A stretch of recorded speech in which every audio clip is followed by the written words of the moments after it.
আরে সমুদ্রে তো ঝড় শুরু হলো। হে আল্লাহ, তুমি এই বিপদ থেকে আমাকে রক্ষা করো।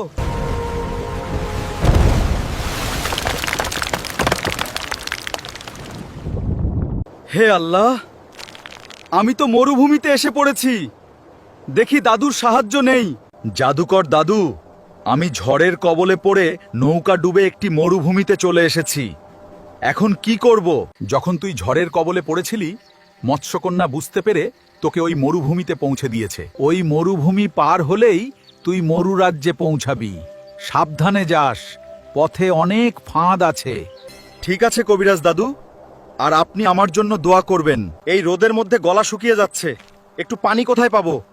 ওই তো সামনে খেজুর গাছ, ওখানে যেয়ে খেজুর গাছের ছায়ায় বসি।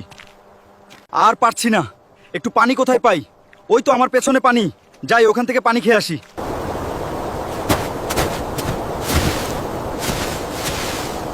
এ কি, আমি নিচে ডুবে যাচ্ছি।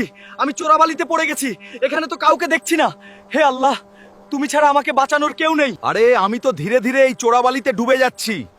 কবিরাজ দাদুকে এটা বলে দেখি, কবিরাজ দাদু কিছু করতে পারে কিনা। কবিরাজ দাদু, আমি তো এই মরুভূমির চোরাবালিতে ডুবে যাচ্ছি, আমাকে বাঁচার কোনো উপায় বলুন। হিউম্যান, তোর কাছে যে নীল পাথরটা আছে, তাকে বল তোকে উদ্ধার করতে।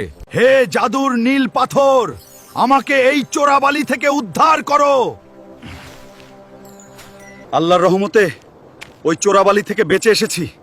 এখন তাড়াতাড়ি পা চালাই। আরে এই মরুভূমির ভেতরে এই কুড়ে ঘরটা আবার কার? আর ওখান থেকে আওয়াজ আসছে কেন?